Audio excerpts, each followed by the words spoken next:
children, welcome to Hindi class. Children, today I will teach 10th lesson. Okay, so ನಾನು ಇಲ್ಲಿವರೆಗೆ 1 ಇಂದ 9th lesson 1 to 9th lesson ಅಲ್ಲಿ ನಾನು ನಿಮಗೆ ಮಾತ್ರೆಗಳ ಬಗ್ಗೆ ಹೇಳ್ಕೊಟ್ಟೆ. ಹೌದಾ? ಆದಿಂದ ಅಹವರೆಗೆ ಹೇಳ್ಕೊಟ್ಟೆ. ಬಟ್ ಅಹ ಒಂದು ಹೇಳಿಲ್ಲ. ಯಾಕೆ ಹೇಳಿಲ್ಲ? ಮಿಡಲ್ ಆದಮೇಲೆ ಯಾವ್ದು ಹೇಳಿದೆ ನಾನು? ಅನುನಾಸಿಕ ಅಕ್ಷರವನ್ನು ಹೇಳಿದೆ. ಹೌದಾ? ಅನುನಾಸಿಕ ಅಂತಂದರೆ ನೋಸ್, ಮೂಗಿನಿಂದ ಉಚ್ಚಾರ ಮಾಡುವಂಥ ಅಹ ಅಲ್ಲ, ಂಗ ಎನ್ ಂಗ ಉಚ್ಚಾರಣೆ ಬರುವಂಥ ಒಂದು ಅಕ್ಷರವನ್ನು ನಾವು ಸ್ಟಡಿ ಮಾಡಿದ್ದೀವಿ 9th ಲೆಸನಲ್ಲಿ. ಹೌದಾ? So today I will start new lesson children. 10th lesson. Which lesson? 10th lesson. Aha. Okay. 10th lesson. Aha. See, ಇದಕ್ಕೆ ನಾವು ಏನಂತ ಕರಿತೀವಿ? ಹೌದಾ? ಸೊ ಈಗ ಇದನ್ನು ತೆಗೆದು ನಾವು ಇದನ್ನ ಇಲ್ಲಿ ಹಾಕ್ತೀನಿ. ಏನಂತ ಕರಿಬೇಕು ನಾವು ಇದನ್ನ?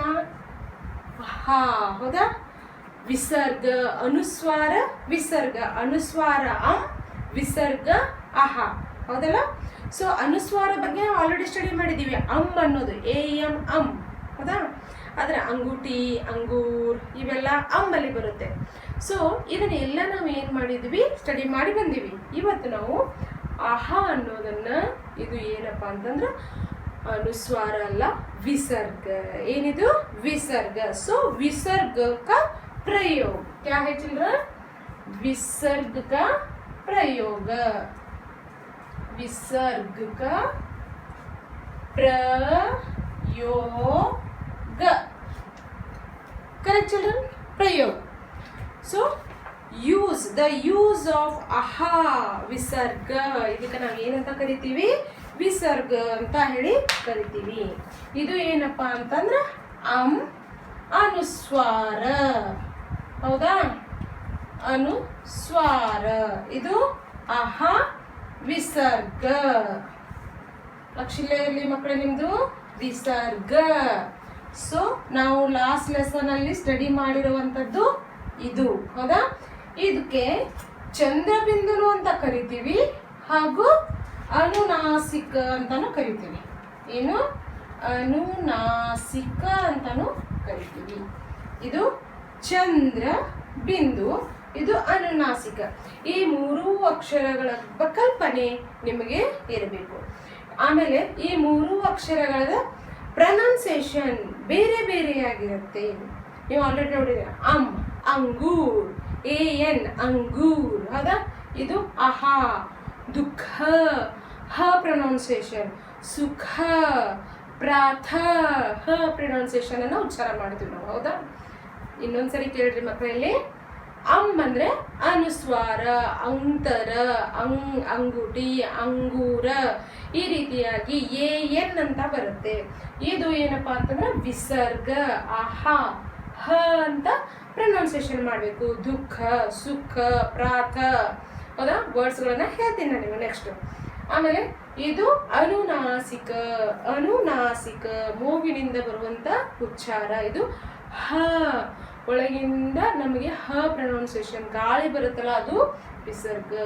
ಅನುನಾಸಿಕ ಇಲ್ಲಿಂದ ಉಚ್ಚಾರ ಮಾಡ್ತೀವಿ. ಅದನ್ನ ಎನ್ ಜಿ ಅಂಗ ಜಿ ಅಂತ ನಾವು ಪ್ರೊನೌನ್ಸಿಯೇಷನ್ ಮಾಡ್ತೀವಿ. ಹೌದಾ?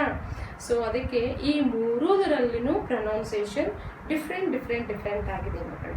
ಸೊ ನೀವು ಅದನ್ನು ಅಬ್ಸರ್ವ್ ಮಾಡಬೇಕು, ಐಡೆಂಟಿಫೈ ಮಾಡಬೇಕು, ವರ್ಡ್ಸ್ಗಳನ್ನ ಐಡೆಂಟಿಫೈ ಮಾಡಬೇಕು. ಹೇಗೆ? ಹೌದಾ?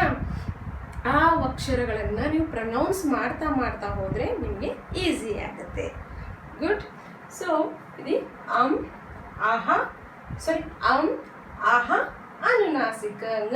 ಇದಕ್ಕೆ ಇನ್ನೊಂದು ಚಂದ್ರಬಿಂದು ಅಂತ ಹೇಳಿ ಕರಿತೀವಿ ನಾವು. ಏನಂತ ಕರಿತೀವಿ? ಚಂದ್ರಬಿಂದು ಅಂತ ಕರಿತೀವಿ. So children, let start new lesson, 10th lesson. ಆಹಾ ವಿಸರ್ಗ ಪ್ರಯೋಗ. ಈ ಒಂದು ಚಿಹ್ನೆಗೆ ನಾವು ಏನಂತ ಕರಿತೀವಿ? ವಿಸರ್ಗ. ಯಾವುದೇ ಅಕ್ಷರ ಮುಂದೆ ಬರಬಹುದು, ಅದಕ್ಕೆ ನಾವು ವಿಸರ್ಗ ಅಂತ ಹೇಳಿ ಕರಿತೀವಿ. Okay children?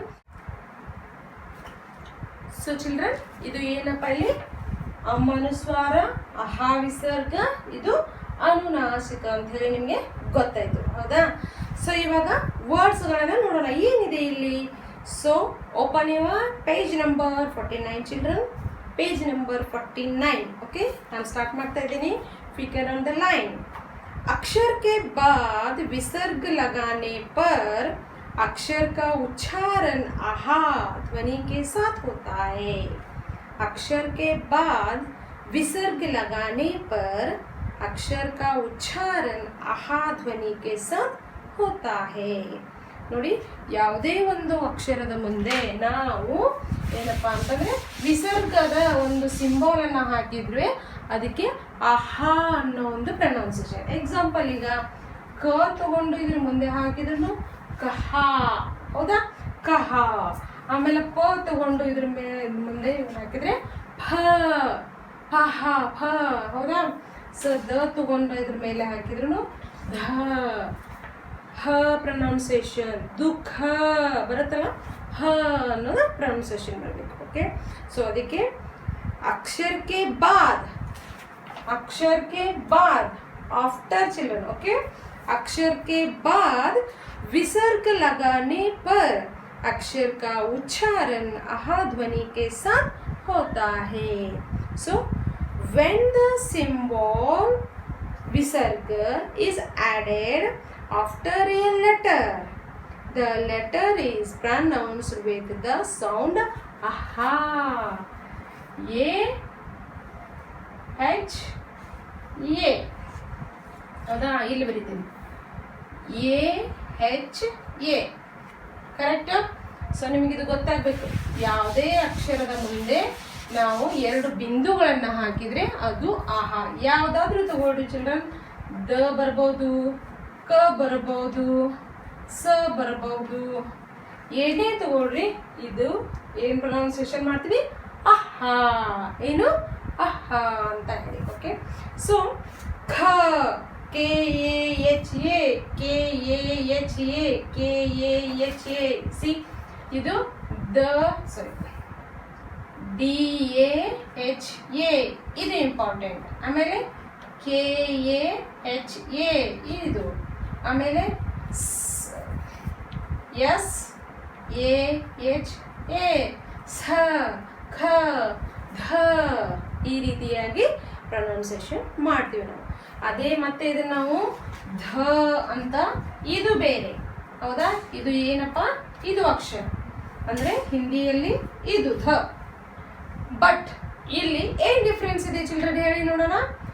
ಇದಕ್ಕೆ ಮತ್ತೆ ಇದಕ್ಕೆ ಏನ್ ವ್ಯತ್ಯಾಸ ಇದೆ? ಇದು ಧ, ಧ, ಡಿ ಎಚ್ ಎ, ಧ, ಹೌದಾ? ಸೊ ಇದು ಇಲ್ಲಿ ಎ ಎಚ್ ಎ ಕಂಪಲ್ಸರಿ, ಇಲ್ಲಿ ಡಿ ಎ ಎಚ್ ಎ ಅಂದ್ರೆ ಧ, ಕರೆಕ್ಟ್? ಎ ಎಚ್ ಏನೇ ಬರಬೇಕು ಅಲ್ಲಿ, ಅದು ದಹ ಅಂದ್ರೆ ಹ, ಹ ಪ್ರೊನೌನ್ಸಿಯೇಷನ್, ಹ ಪ್ರೊನೌನ್ಸಿಯೇಷನ್. ओके, सो चिल्ड्रन ख आहा बरते. सो अविसर्ग वाले शब्द देखेंगे अभी क्या क्या है. वर्ड्स विथ द साउंड आहा, ವರ್ಡ್ಸ್ ವಿತ್ ದ ಸೌಂಡ್ ಆಹಾ. ಯಾವ್ಯಾವ ವರ್ಡ್ಸ್ ಬರುತ್ತೆ? ನಾನು ನಿಮಗೆ ಮುಂಚೆನೇ ಹೇಳಿದ್ದೇನೆ, ಆಹಾ ಇದರಿಂದ ಬರುವಂಥ ಶಬ್ದಗಳು ತುಂಬ ಕಡಿಮೆ, ಹೌದು? ಸೊ ಅದಕ್ಕೆ ಏನು ಕೊಟ್ಟಿದ್ದಾರೆ ಇಲ್ಲಿ ಅದನ್ನು ನೋಡೋಣ. ದುಃಖ, ದುಃಖ. ಆಮೇಲೆ DUHKHA ದುಃಖ. ಆಮೇಲೆ ಪ್ರಾತಃ, ದುಃಖ ಅಂತಂದ್ರೇನು? ಸ್ಯಾಡ್. ಪ್ರಾತಃ ನೋಡಿ ಇಲ್ಲಿ ಏನು ಬರುತ್ತೆ ಅಂತಂದ್ರೆ, ಹೌದಾ? ಪ್ರಾತಃ ದುಃಖ. Correct children? ನೋಡಿ ಇದೆ ಹ ಪ್ರೊನೌನ್ಸಿಯೇಷನ್. ಪ್ರಾತಃ, ಪ್ರಾತಃ, ದುಃಖ. ಅಲ್ಲಿ ಹ ಬರೆಯೋದಿಲ್ಲ ನಾವು, ಖ ಪ್ರೊನೌನ್ಸಿಯೇಷನ್ ಏನು ಮಾಡ್ತೀವಲ್ಲ ಅದರಲ್ಲಿ ಇಲ್ಲಿ ಬರೀದ್ರ ಹಾಕಬೇಕು. ಓಕೆ, ದುಃಖ, ಪ್ರಾಥ, ಪುನಃ. ಏನಿದು? ಪುನಃ. ಆಮೇಲೆ ಅಥಃ, ಅಥಃ ಅಂದ್ರೇನು? ಅಥಃ ಮತ್ತು ಪುನಃ ಅಂದ್ರೆ repeat. Okay, so once again दुःख प्रातः पुनः अथः. ಓಕೆ, ಸೊ ನೆಕ್ಸ್ಟ್ ಬರುವಂಥದ್ದು children page number 50. Page number 50ಯಲ್ಲಿ ಏನು ಕೊಟ್ಟಿದ್ದಾರೆ? ಪೇಜ್ ನಂಬರ್ 50ಯಲ್ಲಿ ಇಲ್ಲಿ ಬರುವಂಥ ಶಬ್ದಗಳು ಸ್ವಲ್ಪ ಇದಾವೆ ಅಂತ ಹೇಳಿದ್ದೆ ನಾನು, ಹೌದಾ? ಸೊ ನೋಡೋಣ ಇವತ್ತು ಬರುವಂಥ ಶಬ್ದಗಳಲ್ಲಿ ಏನೇನಿದೆ. शब्दों को पढ़िए और सीखिए. शब्दों को पढ़िए और सीखिए. अथः, प्रातः, पुनः, दुःख, छ, प्राय. अतः, प्रातः, पुनः, दुःख, छ, प्राय. So next ಪಠನ ಅಭ್ಯಾಸ. ಹೌದಾ? ಪಠನ ಅಭ್ಯಾಸ. ಇಲ್ಲೊಂದು ಚಿಕ್ಕ ಪ್ಯಾರಾಗ್ರಾಫ್ ಕೊಟ್ಟಿದ್ದಾರೆ, ನೋಡೋಣ. ಯಾಕೆ ಈ ಪ್ಯಾರಾಗ್ರಾಫ್ ಕೊಟ್ಟಿದ್ದಾರೋ ಆ ಪ್ಯಾರಾಗ್ರಾಫ್ದಲ್ಲಿ ಬರುವಂಥ ಅಹ ಅಂದರೆ ವಿಸರ್ಗದ ಶಬ್ದಗಳನ್ನು ನಾವು ಐಡೆಂಟಿಫೈ ಮಾಡಬೇಕು, ಕಂಡುಹಿಡಿಬೇಕು. ಅವನ್ನ ಏನೇನಿದಾವೆ? ರಾಜು ಛ ಬಜ್ ಗಯೇ. ಛೇ ಅಂತೀವಿ ನಾವು, ಅದು ರಾಂಗ್. ಛ ಅಂತಂದರೆ 6 o'clock. ಓಕೆ, ರಾಜು ಛ ಬಜ್ ಗಯೇ. तुम प्राय प्रातः काल ओके, प्रातः काल सैर के लिए जाया करो. प्रातः काल की सैर से शारीरिक दुख नहीं होता है, अतः सैर अवश्य करनी चाहिए. किसी को कभी दुख मत दो. किसी को कभी दुख मत दो. अब ಸ್ಕೂಲ್ ಕೆ ಲಿಯೇ ತಯಾರ್ ಹೋ ಜಾವೋ. ಈ ಒಂದು ಪ್ಯಾರಾಗ್ರಾಫ್ದಲ್ಲಿ ಎಷ್ಟು ಶಬ್ದಗಳು ಬಂದಿದ್ದಾವೆ ಮಕ್ಕಳೇ? ಇಲ್ಲಿ ಇದು ವಿಸರ್ಗದ ಎಷ್ಟು ಶಬ್ದಗಳು ಬಂದಿದ್ದಾವೆ ಅಂತ ನೋಡ್ರಿ. Once again I repeat. Raju ಛ ಬಜ್ ಗಯೇ. ತುಮ್ ಪ್ರಾತಃ ಕಾल सैर के लिए जाया करो. प्रातः काल की सैर से शारीरिक दुख नहीं होता है, अतः सैर अवश्य करनी चाहिए. किसी को कभी दुख मत दो. अब स्कूल के लिए तैयार हो जाओ. अब स्कूल के लिए तैयार हो जाओ. ओके, तो ಇದಕ್ಕೆ ಇಲ್ಲಿ ಏನೇನು ಶಬ್ದಗಳು ಬಂದಿದೆ? ಛ ಒಂದು ಬಂದಿದೆ, ಹೌದಾ? ಛ, ಆಮೇಲೆ ಪ್ರಾಯ, ದುಃಖ, ಪ್ರಾತಃ, ಅತಃ, ಆಮೇಲೆ ಮತ್ತೆ ದುಃಖ ಬಂದಿದೆ. ಅಂದರೆ ಈ 5 ಅಕ್ಷರಗಳನ್ನು ನಾವು ಇಲ್ಲಿ ಕಾಣ್ತೀವಿ. ಇದರಲ್ಲಿ ಅಹ ಒಂದು ಶಬ್ದದಲ್ಲಿ ಹೆಚ್ಚಾಗಿ ಶಬ್ದಗಳು ಬರೋದಿಲ್ಲ ಮಕ್ಕಳು. ಸೊ ಇಲ್ಲಿ ಶಬ್ದಾರ್ಥ ಇದೆ ನೋಡಿ. ಛ ಅಂತಂದರೆ 6. ಏನಿದೆ ಇಲ್ಲಿ? 6. ಪ್ರಾತಃ ಮಾರ್ನಿಂಗ್, ದುಃಖ ಸಾರೋ, ಅತಃ ಹೆನ್ಸ್, ಪ್ರಾಯ ಆಫ್ಟರ್. Okay, once again. ಛ 6, प्रातः मॉर्निंग, दुःख सोरो, अतः हेन्स, प्राय आफ्टर. ಓಕೆ ಚಿಲ್ಡ್ರನ್, ಸೊ ಇಷ್ಟು ತುಂಬ ಈಸಿ ಆಗಿದೆ ಅಂತ ಗೊತ್ತಾಯ್ತು ನಿಮಗೆ. ನಾವು ಇದಕ್ಕೆ ಏನಂತ ಕರಿತೀವಿ? ವಿಸರ್ಗ ಅಂತ ಹೇಳಿ ಕರಿತೀವಿ. ಏನಂತ ಕರೆದ್ವಿ? ವಿಸರ್ಗ ಅಂತ ಹೇಳಿ ಕರೆದ್ವಿ. So children, so page number 51 ಅಭ್ಯಾಸ ನೋಡೋಣ ಈಗ. ಪೇಜ್ ನಂಬರ್ 51 ಏನಿದೆ? ಇದರಲ್ಲಿ ಏನು ಎಕ್ಸಸೈಸ್ ಕೊಟ್ಟಿದ್ದಾರೆ? So let's start children. Okay, ಇದರಲ್ಲಿ ತುಂಬ ಏನಪ್ಪ ಅಂತಂದರೆ ವರ್ಡ್ಸ್ಗಳು ಕಡಿಮೆ ಬರ್ತವೆ ಅಂತ ನಾನು ಹೇಳಿದೆ ನಿಮಗೆ, ಹೌದಾ? ಹಾಗಾದರೆ ಇಲ್ಲಿ ಏನೇನು ಬಂದಿದೆ ಈ ಪ್ಯಾರಾಗ್ರಾಫಲ್ಲಿ ಅನ್ನೋದನ್ನು ನೋಡೋಣ. ಮೇನ್ ಏನಪ್ಪ ಅಂತಂದರೆ ಇದು ಅಭ್ಯಾಸ. ಸ್ಟಾರ್ಟ್ ಮಾಡೋಣ. ಅಭ್ಯಾಸ ಎಕ್ಸಸೈಸಲ್ಲಿ ಏನೇನು ಕೊಟ್ಟಿದ್ದಾರೆ ಇಲ್ಲಿ? ಸಹಿ ಶಬ್ದ ಚುನ್ಕರ್ ವಾಕ್ಯ ಪೂರಾ ಕೀಜಿಯೇ ಅಂತ ಇದೆ, ಹೌದಾ? So choose the correct answers ಅಂದ್ರೆ ಏನು? ಮೇಲೆ ಆನ್ಸರ್ಸ್ ಕೊಟ್ಟಿದ್ದಾರೆ, ನೀವು ಅದನ್ನ ಚೂಸ್ ಮಾಡಿ ಕೆಳಗಡೆ ಇರುವಂತ ಫಿಲ್ ಇನ್ ದ ಬ್ಲಾಂಕ್ಸ್ ಅಲ್ಲಿ ಬರೀಬೇಕು, ಫಿಲ್ ಮಾಡ್ಬೇಕು ಅದನ್ನ. ಏನೇನು ಕೊಟ್ಟಿದ್ದಾರೆ? ಫಸ್ಟ್ ಲೆಟರ್ ಯಾವ್ದಿದೆ ಅನ್ನೋದನ್ನ ನೋಡೋಣ. ಫಸ್ಟ್ ಒನ್ ಇಲ್ಲಿ ಏನೇನು ಕೊಟ್ಟಿದ್ದಾರೆ? ಪ್ರಾತಃ, ದುಃಖ, ಪ್ರಾಯ, ಪುನಃ, ಸ್ವತಃ ಇದೆ, ಹೌದಾ? ಹಾಗಾದ್ರೆ ಇಲ್ಲಿ ಕ1 ಫಸ್ಟ್ ಒನ್ ಏನು ಕೊಟ್ಟಿದ್ದಾರೆ ನೋಡೋಣ. सीता अपनी सहेली के घर जाने के लिए डैश तैयार हो गई. स्वतः तैयार हो गई. स्वतः, स्वतः मीन्स ओन. ಹೌದಾ, ತಾನೇ ರೆಡಿ ಆದ್ಲು. ಸೀತಾ ಏನ್ ಮಾಡಿದ್ಲು, ಅವಳಿಗೆ ಗೆಳತಿಯ ಮನೆಗೆ ಹೋದಕ್ಕೆ ತಾನೇ ರೆಡಿ ಆದ್ಲು. ಸೆಕೆಂಡ್ ಒನ್ ಹೌದಾ, ಏನಿದೆ ಸೆಕೆಂಡ್ ಒನ್ ನೋಡೋಣ. ವಹ ಉಸ್ಕೆ ಡ್ಯಾಶ್ ಸೆ ದುಃಖಿ ಹೇ. ಅಂದ್ರೆ ಇಲ್ಲಿ ಮೇಲೆ ಕೊಟ್ಟಿರುವಂತ ಆಪ್ಷನ್ ಅಲ್ಲಿ ಯಾವ ಸರಿಯಾಗಿರುತ್ತೆ? ವಹ ಉಸ್ಕೆ ದುಃಖ ಸೆ ದುಃಖಿ, ಅವಳು ದುಃಖ ಆಗ್ತಾಳ ಅಂತೇಳಿ ಇವಳು ದುಃಖಿ ಆಗ್ಯಾಳು ಅಂತ ಅರ್ಥ. ದುಃಖ ದುಃಖ ಹೌದಾ. ಈಗ ಗ ಥರ್ಡ್ ಒನ್ ಏನಿದೆ? ತುಮ್ ಯಹ ಗಲ್ತಿ ಡ್ಯಾಶ್ ಮತ್ ಕರ್ನಾ. ಅಂದ್ರೆ ಈ ತಪ್ಪನ್ನ ಮತ್ತೊಮ್ಮೆ ಮಾಡಬೇಡ. ಏನ್ ಮಾಡಬಾರದು ಮತ್ತೆ ಅನ್ನೋದಕ್ಕೆ, ಅದಕ್ಕೆ ಏನಂತ ನಾವು ಕರಿತೀವಿ? ಪುನಃ. ಪುನಃ ಕರೆಕ್ಟ್. ಸೊ ನೆಕ್ಸ್ಟ್ ಒನ್ घ. रोहन क्या है यहाँ? रोहन डैश अपनी पानी की बोतल ले जाना भूल जाता है. ಹೌದಾ, ಏನಿತ್ತು? ರೋಹನ್ ಪ್ರಾಯ ಪ್ರಾಯ ಪ್ರಾಯ ಯಾವಾಗಲೂ ಅಂತ. ರೋಹನ್ ಪ್ರಾಯ अपनी पानी की बोतल ले जाना भूल जाता है. प्राय often. Okay, so next last one. Mohan dash 6 बजे उठता है. ಎಷ್ಟು ಗಂಟೆಗೆ ಹೇಳ್ತಾನೆ ಅವನು? 6 ಬಜೆ. ಯಾವಾಗ? ಈವ್ನಿಂಗ್? ನೋ, ಪ್ರಾತಃ. ಪ್ರಾತಃ ಮಾರ್ನಿಂಗ್. ಹೌದಾ. ಸೊ ಇದು ಏನು? ಸ್ವತಃ, ದುಃಖ, ಪುನಃ, ಪ್ರಾಯ, ಪ್ರಾತಃ. ಓಕೆ ಚಿಲ್ಡ್ರನ್, ಇದು ಒಂದು ಲೆಸನ್ ಏನಿದೆಯಲ್ಲ ತುಂಬ ಶಾರ್ಟ್ ಆಗಿದೆ. ಹೌದಾ, ತುಂಬ ಶಾರ್ಟ್ ಆಗಿದೆ. ಯಾಕೆಂದರೆ ಈ ಒಂದು ವಿಸರ್ಗದಲ್ಲಿ ಬರುವಂಥ ಅಕ್ಷರಗಳ ಸಂಖ್ಯೆ ಕಡಿಮೆ. ಹೌದಾ. ಸೊ ಅದಕ್ಕೆ ಇದೊಂದು ಲೆಸನ್ ಫುಲ್ ಶಾರ್ಟ್ ಆಗಿದೆ. ಅದಕ್ಕೆ ನೀವು ಬಟ್ ಶಾರ್ಟ್ ಆಗಿದೆ ಅಂತ ಇದು ಏನದು, ನೀವು ಇದನ್ನ ಹಾಗೆ ಅವಾಯ್ಡ್ ಮಾಡಬಾರ್ದು. ವಿಸರ್ಗ, ಅನುಸ್ವಾರ, ಅನುನಾಸಿಕ ಶಬ್ದಗಳನ್ನು ನೀವು ಕಲೆಕ್ಟ್ ಮಾಡ್ಕೋಬೇಕು. ಓಕೆ. ಸೊ ನೆಕ್ಸ್ಟ್ ಬರುವಂಥದ್ದು ಸೆಕೆಂಡ್ ಮೇನಲ್ಲಿ ಏನಿದೆ ಚಿಲ್ಡ್ರನ್, ಇಲ್ಲಿ ನೋಡೋಣ. ಅಹಾ ಕೆ ಮಾತ್ರಾ ಸೆ ಬನೆ ಕೋಯಿ 5 ಶಬ್ದ ಲಿಖಿಯೇ. ಅಹಾದಿಂದ ಬರುವಂಥವು ಯಾವುದಾದ್ರೂ 5 ಶಬ್ದಗಳನ್ನು ಬರೆಯಿರಿ ಅಂತ ಹೇಳಿದ್ದಾರೆ. ಹೌದಾ, ನಾವು ಬರೆಯೋಣ ಈಗ 5. ಮೊದಲನೇದು ಅತಃ, ಸೆಕೆಂಡ್ ಒನ್ ದುಃಖ, ಇಲ್ಲಿರುವಂತೆವೇನೆ ಇಲ್ಲೇನಿದೆಯಲ್ಲ ಅದನ್ನೇ ಬರಿತಾ ಇದ್ದೀನಿ. ಮತ್ತೆ ಛ. ಹೌದಾ. ನೆಕ್ಸ್ಟ್ ಬರುವಂಥದ್ದು ಪ್ರಾಯ.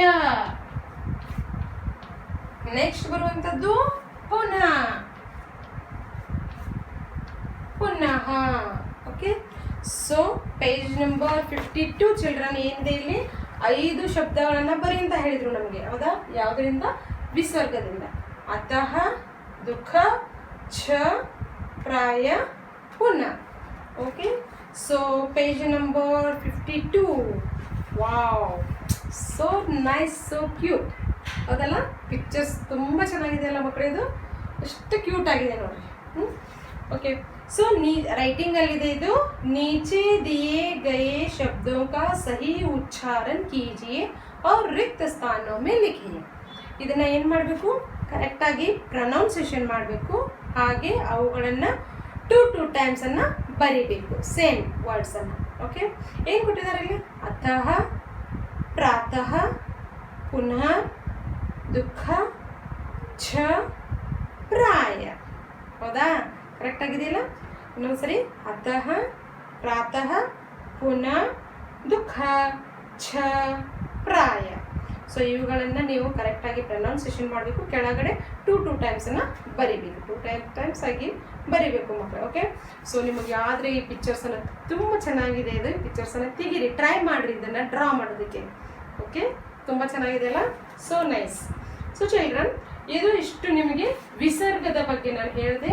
ಇದು ನಾನು ಮೊದಲೇ ಹೇಳಿದಾಗೆ ಇದು ತುಂಬ ಶಾರ್ಟ್ ಆಗಿರುವಂಥ ಒಂದು ಲೆಸನ್. ಸೊ ಇವಾಗ ವಿಸರ್ಗ ಸ್ವತಃ, ದುಃಖ, ಪುನಃ, ಪ್ರಾಯ, ಪ್ರಾತಃ. ಅತಃ, ದುಃಖ, ಛ, ಪ್ರಾಯ, ಪುನಃ. ಇವೇ ವರ್ಡ್ಸ್ 5-6 ವರ್ಡ್ಸ್ ಬರುತ್ತೆ ಅಷ್ಟೇ. ಹೌದಾ. ಸೊ ಈಗ ನಿಮ್ಮದು ಏನಪ್ಪ ಅಂತಂದರೆ ಏನು ಹೋಮ್ವರ್ಕ್. ಹೌದಾ. Homework time. ಏನು ಹೋಮ್ವರ್ಕ್ ಬೇಕು ನಿಮಗೆ ಚಿಲ್ಡ್ರನ್? ನೋಡಿ, ಟುಡೇಸ್ ಹೋಮ್ವರ್ಕ್. ಹೌದಾ? ಎಲ್ಲನೂ ಬರಿಬೇಕು ಇದರಲ್ಲಿ, ಎಲ್ಲ ಇಂಪಾರ್ಟೆಂಟೇ. Page number learn and write. Learn and right.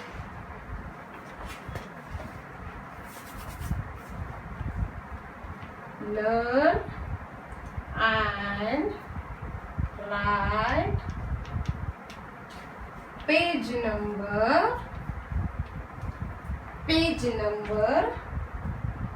ಹೌದಾ? ಪೇಜ್ ನಂಬರ್ ಅಲ್ಲಿ 51 and 52. 51 and 52 all words. Okay, and main 1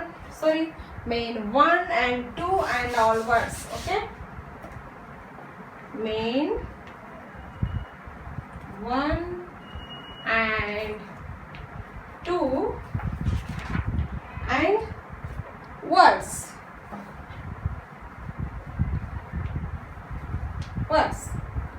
ಅಂದ್ರೆ ಇದು ಮೇನ್ 1 and 2 ಅಂತಂದ್ರೆ ಇದು. ಓಕೆ, ನಾನು ಇದನ್ನು ನೋಟ್ಸ್ ಕಳಿಸ್ತೀನಿ ಚಿಲ್ಡ್ರನ್, ಅದನ್ನು ನೋಡಿ ಕಾಪಿ ಮಾಡಿಕೊಂಡು ಬರೀರಿ. ಹೇಗೆ ಬರೀಬೇಕು? ತುಂಬ ದುಂಡಾಗಿರ್ಬೇಕು ಅಕ್ಷರಗಳು. ಹೌದಾ? ಗುಂಡಾಗಿ ಅಂತಂದರೆ ಹಿಂದಿ ಬೋರ್ಡ್ಗಳನ್ನ ಹೇಗೆ ಗುಂಡ ಬರೋದು ಅಂತಲ್ಲ, ದುಂಡಾಗಿ. ಹೌದಾ ಅಥವಾ ಇಲ್ಲ? ಸೊ ಅಕ್ಷರಗಳನ್ನ ನೋಡಿದ ತಕ್ಷಣ ಎಷ್ಟು ನಮಗೆ ಖುಷಿ ಆಗಬೇಕು, ಎಷ್ಟು ಚೆನ್ನಾಗಿ ಬರೆದಿದ್ದಾರಲ್ಲ ಇವರು ಅಂತೇಳಿ. ಆ ಥರ ನೀವು ಟ್ರೈ ಮಾಡಬೇಕು ಬರೆಯೋದಕ್ಕೆ. Okay, so learn and right, page number 51, 52, main 1 and 2 words. Okay, one time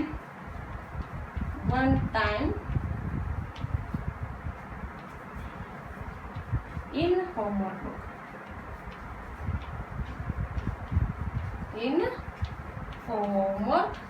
book. Okay children, ಏನು ಡೌಟ್ಸ್ ಇಲ್ಲ ಅಂದ್ಕೊಂಡಿದ್ದೀನಿ. ಹೌದಾ? ಡೌಟ್ಸ್ ಇಲ್ಲ ಅಲ್ಲ? ಓಕೆ, ವರ್ಡ್ಸ್ಗಳನ್ನು ಐಡೆಂಟಿಫೈ ಮಾಡಿರಿ ಮತ್ತು ಬರೀರಿ. First pronunciation. Okay, so have a nice day children. Bye.